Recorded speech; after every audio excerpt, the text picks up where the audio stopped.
Bismillahirrahmanirrahim. Assalamualaikum dan salam sejahtera. Apa khabar semua?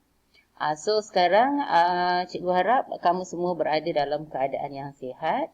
Dan untuk sesi kali ini, cikgu akan masuk kepada bab 6, pengenalan ekonomi moden oleh kuasa barat di negara kita.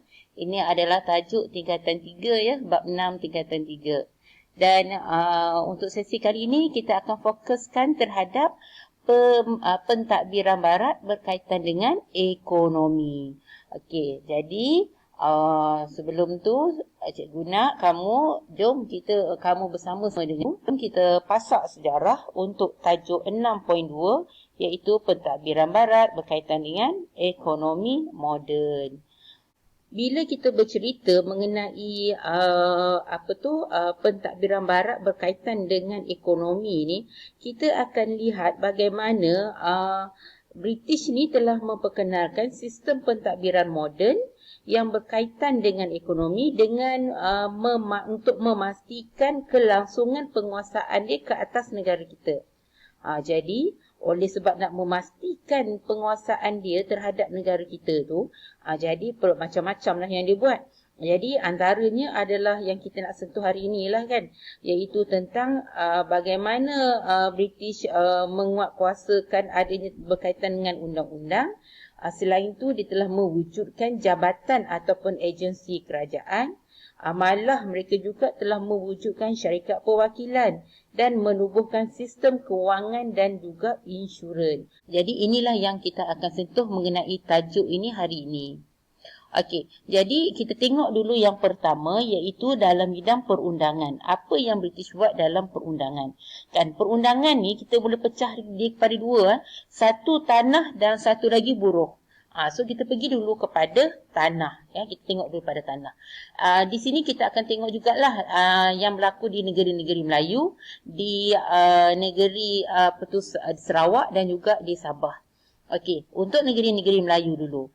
Okey, apa yang berlaku di sini di mana Majlis Mesyuarat Persekutuan dia telah meluluskan Akta Tanah Simpanan Melayu pada 1913. So kita orang Melayu ni dah ada Akta Tanah Simpanan Melayu. Akta Tanah Simpanan Melayu ni sebenarnya memang untuk orang Melayu lah. Kan? Jadi di sini dalam Akta Tanah Simpanan Melayu ni hanya residen je yang boleh mengisytiharkan mana-mana tanah di dalam sesebuah negeri itu sebagai hak orang Melayu.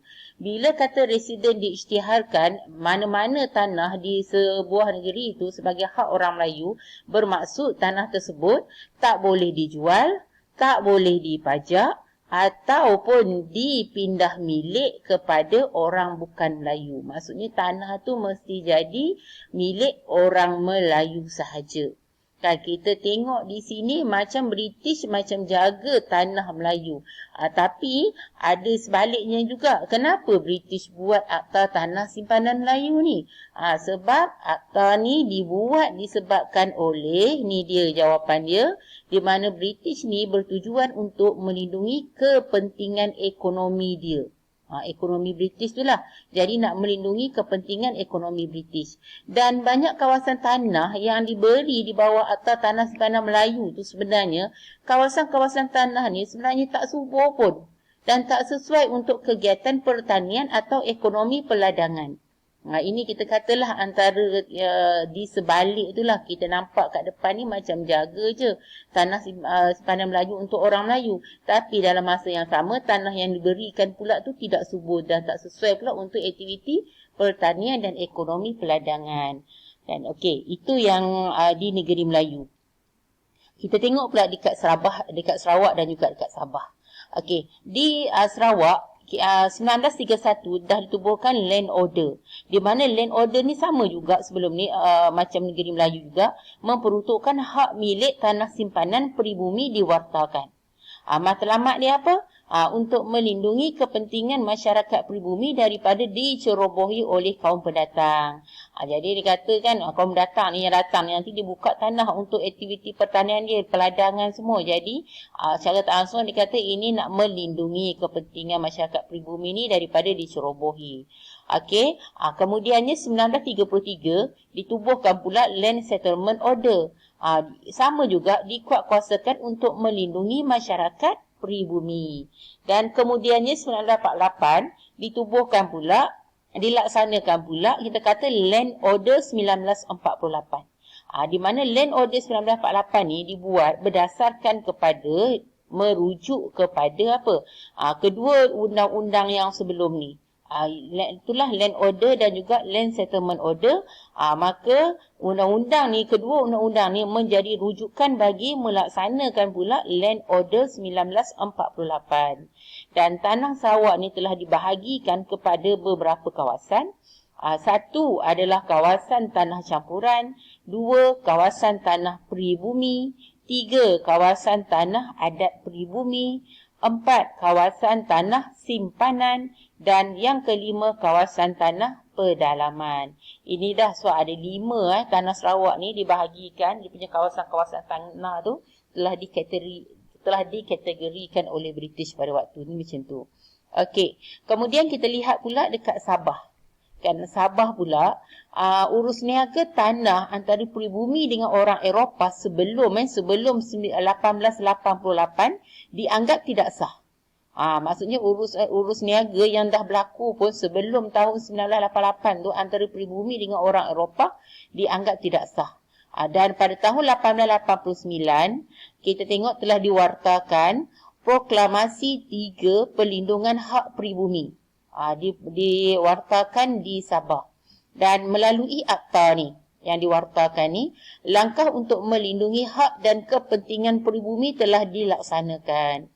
Jadi segala urus niaga dengan orang Eropah, ketua peribumi mesti diberitahu terlebih dulu. Kalau nak buat urus niaga apa dengan orang Eropah kan, ketua peribumi mesti kena diberitahu dahulu. Dan penduduk peribumi juga mempunyai hak untuk memohon dan juga untuk mendapatkan ganti rugi kat sini. Dan pegawai daerah lah yang bertanggungjawab untuk menjaga hak milik tanah peribumi ni. Okey, itu dekat Sarawak. So kita nampaklah dekat negeri-negeri Melayu, dekat Sarawak dan juga dekat Sabah. Okey, jadi kita lihat pula untuk perundangan dalam aspek buruh pula. Kan tadi kita kata perundangan ada 2, satu tanah, yang kedua adalah buruh. So kali ini tengok pula kepada buruh. Buruh ni disebabkan oleh kepesatan ekonomi yang berlaku dekat tanah Melayu ni, menyebabkan perusahaan biji timah dan getah ni makin mendapat permintaan yang tinggi, menyebabkan British pun menggalakkan kemasukan buruh dari China dan India. Sebab apa buruh tak cukup? Bila buruh tak cukup, British nak keluarkan bahan ni dengan berlipat ganda. Jadi dia bawa masuklah buruh dari China dan India. So, tenaga buruh dari China yang dibawa masuk ni untuk bekerja di lombong biji timah melalui sistem kontrak. Orang China melalui sistem kontrak. Manakala orang India pula ni, buruh daripada India yang dibawa masuk ni untuk bekerja dekat ladang-ladang ni, getah ni kan, melalui sistem kanggani. Kita ingat sini lah, orang Cina datang dekat negara kita untuk bekerja di lombong biji timah. Sistem dia adalah sistem kontrak. Orang India pula, buruh India pula datang ke tanah Melayu kerja dekat ladang getah. Sistem dia adalah kanggani. Okey, kita pergi tengok satu-satu apa sistem kanggani, apa sistem kontrak. Okey, sistem kanggani, sistem kontrak ni. Kita pergi pada orang Cina dulu, sistem kontrak dulu. Sistem kontrak ni maksudnya buruh dari Cina ni dibawa masuk oleh majikan. Dan buruh ni tak perlu bayar apa-apa pun. Jadi dia tambang dia, perjalanan dia, makanan dia, pakaian dan tempat tinggal dia disediakan oleh majikan dekat Lombong, kawasan Lombong tu. So biasanya yang datang ni adalah mereka memang susah kat tempat asal dia. Jadi datanglah untuk bekerja dekat tanah Melayu ni sebab dengan Sabah Sarawak sekali lah. Sebab pada waktu ni kalau kita lihat, kita ni adalah lubuk peluang pekerjaan lah kepada orang Cina dan orang India pada waktu ni. Dan kita lihat pula untuk orang India pula, sistem kanggani. Sistem kanggani ni, maksud dia ketua ataupun tandir ataupun mandor ataupun penyelia di ladang getah tu. Okey, apa yang berlaku? Pemilik ladang tu, dia hantar kanggani ni ke India untuk cari tenaga buruh. Jadi, Kanggani ni akan pergi ke India, dia cari tenaga buruh sana, dia akan uruskan segala hal berkaitan dengan nak buruh tersebut, menguruskan tambang dan perjalanan buruh ke ladang majikan tersebut. Maksudnya, buruh ni bila dibawa masuk ni dan dia dah bekerja dengan pemilik ladang ni, dia datang free je. Jadi dia bekerja ni, dia mesti kita kata sehingga hutang dia selesai. Baru dia bebas, nanti dia nak bekerja di mana-mana. Itu kita panggil sistem Kanggani.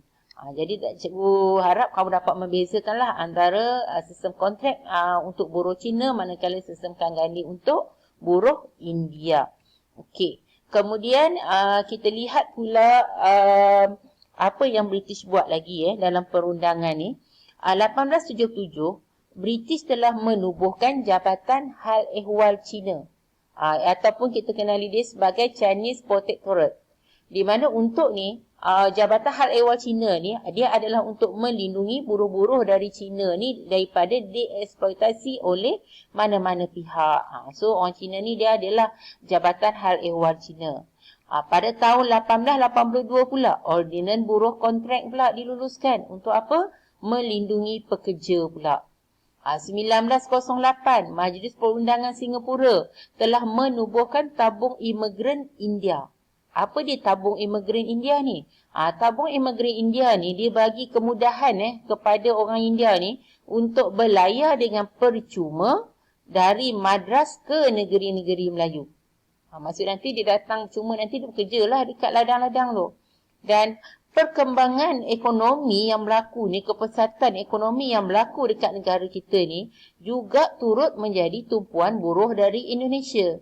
Kan hal ini hal ini demikian kerana apa?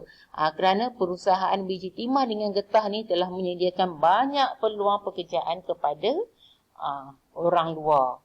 Jadi tenaga tak cukup. Sebab tu buruh bawa masuk tenaga-tenaga buruh daripada luar. Okey, itu tentang perundangan. Sekarang kita lihat pula bahagian jabatan dan agensi kerajaan. Okey, pada 1872, British telah menubuhkan Jabatan Kerja Raya atau dikenali sebagai Public Work Department. Dan jabatan inilah yang sebenarnya yang membina bangunan Sultan Abdul Samad, bina ibu pejabat kereta api negeri-negeri Melayu Bersekutu. Lepas tu bina Masjid Jamek Kuala Lumpur dan juga Kalkosa. Dan pada 1905 pula, British telah menubuhkan Jabatan Pertanian. Apa fungsi Jabatan Pertanian pula? Untuk memajukan tanaman ekonomi dan membangunkan industri getah. Ini Jabatan Pertanian, memajukan tanaman ekonomi dan membangunkan industri getah. Dan jabatan ini juga membuat penyelidikan tanaman. Dia sediakan pakar teknikal. Dia juga kepada pengusaha ladang dan juga pekerja kebun. Pekebun kecil lah habis tu kan. Okey, jadi kat sini kalau kita lihat dia buat penyelidikan tanaman, dia sediakan pakar tenaga kepada pengusaha ladang dan juga pekebun kecil ni. Dan kesan daripada peningkatan industri getah, kita tahu getah mendapat permintaan yang sangat tinggi. Akhirnya British telah menubuhkan institusi khas kita kata penyelidikan getah yang kita namakan dia sebagai Institusi Penyelidikan Getah Melaya, iaitu RRIM pada 1926. Dan ini antara gambar pun menunjukkanlah kita kata bangunan-bangunan ataupun institusi yang kita kata yang British telah tubuhkan, yang telah bina untuk memudahkan kita kata urusan pentadbiran dia. Selain daripada tu, kita lihat selain daripada tu, dan tali air telah ditubuhkan pada tahun 1931. Sebab apa ditubuhkan? Untuk meningkatkan keberkesanan sistem pengairan. Sebab itulah British ditubuhkan Jabatan Parit dan Tali Air tu. Untuk nak pastikanlah bahawa keberkesanan sistem pengairan nanti akan membawa kepada apa?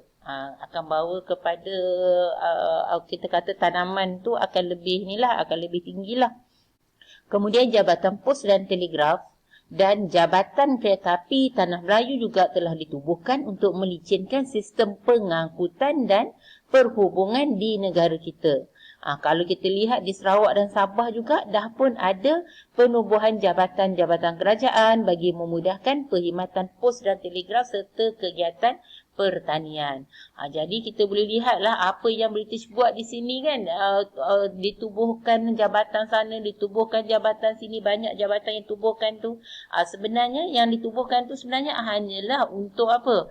Untuk memonopoli ekonomi di negara kita.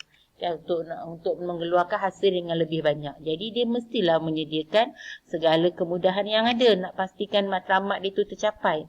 Kemudian kita ada kewujudan syarikat perwakilan. Okey, syarikat perwakilan ni dilihat kepada pemoda British dan Eropah. Di mana pemoda British dan Eropah ni dia membawa masuk modal asing yang besarlah ke negara kita. Sebab apa? Nak eksploitasi ekonomi tadi, jadi dia bawa masuklah modal yang besar. Sebab kalau macam pertanian getah tu sekarang ni dibuka secara besar-besaran. Begitu juga dengan pelombongan biji timah. Jadi mereka telah mengimport barangan secara terus dari negara-negara tertentu. Jadi kita tengok peranan inilah yang dimainkan oleh syarikat perwakilan. Okey, syarikat perwakilan ni dikenali juga sebagai agency house. Okey, dikenali juga dengan nama gedung perwakilan ataupun crown agent. Di mana mereka ni, syarikat perwakilan ni, dia mempunyai rangkaian sistem kewangan, insurans, syarikat perkapalan, pusat penyelidikan dan menjalankan perdagangan antarabangsa. Kan? Okey, contoh syarikat-syarikat perdagangan yang ada, kita ada Boston, ejaan ni hilang. Boston and Company, Boston Battery, Estate Agency, Harrison and Crosby, Guthrie and Company, Barlow and Company dan Sime Darby.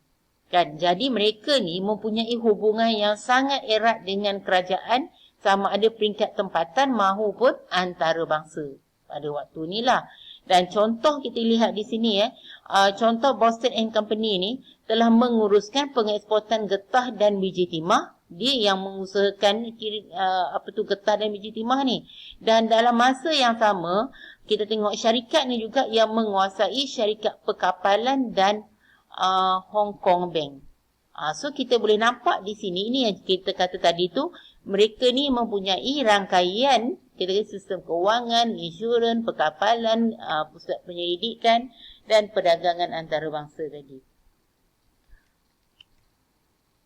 Kemudian kita lihat kepada kewujudan sistem kewangan dan insurans. Okey, di sini kita lihat Kuasa Barat. Kuasa Barat telah memperkenalkan penggunaan mata wang asing di negara kita. 1580 mata wang perak Sepanyol diperkenalkan. Contoh mata wang perak Sepanyol. Kan? Ini mata wang dolar Sepanyol. Ini mata wang dolar Sepanyol. Ini mata wang perak Sepanyol. Bentuk dia macam tu. Dalam buku teks kita pun ada. Mata wang ini digunakan di negeri-negeri Melayu dan di negeri-negeri Selat. Maksudnya di Semenanjung Tanah Melayu memang pakailah. Dan 1897, British telah menubuhkan Lembaga Pesuruhjaya Wang. Di mana Lembaga Pesuruhjaya Wang ni, dia tujuannya adalah untuk mengeluarkan wang kertas di bawah Ordinan ke-8. Maksudnya sekarang dia dah mula mengeluarkan wang kertas. Sebelum tak ada wang kertas. Jadi dia orang dah mula menggunakan wang kertas. Lembaga ni diberi kuasa untuk mengeluarkan mata wang kertas negeri-negeri Selat, menyebabkan mata wang kerajaan Melayu pun dah terhapus. Kita kata mata wang tradisional kita lah dah terhapus pada waktu ni. Sebab apa? Sebab kita dah pada waktu ni penduduk dah mula pakai mata wang kertas. Dan 1939, dolar Selat pula telah digantikan dengan dolar Malaya. Kali ini pada tahun 1939. Ini contoh, kita tengok mata wang perak Sepanyol, di mana di bawah ni merupakan mata wang negeri-negeri Selat, negeri-negeri Melayu dan juga Borneo. Dah kita tengok apa? Dah ada wang kertas dah. Kan? So makin lama makin berkembang lah. So, macam kita sekarang lah. Kita pakai pun dah wang kertas dah sekarang. Kita tengok dulu bahagian kewangan. Kewangan kita disebabkan oleh kepesatan ekonomi kita kan, yang masa ni macam lubuk emas bagi golongan yang lain. Orang-orang yang nak cari kerja ni banyak akan datang dekat negara kita pada waktu ni, menyebabkan British mula memperkenalkan sistem kewangan moden dan insurans untuk melicinkan urusan kewangan. Sebab apa? Sebab bila British tubuhkan pembankan ni kan, modal-modal daripada luar negara ni dapat disalurkan ke negeri-negeri Melayu dengan mudah. Maksudnya bank ni nanti dia akan menjadi seperti macam ejen pembayar. Tak adalah dibawa berkepuk duit, naik kita kata apa?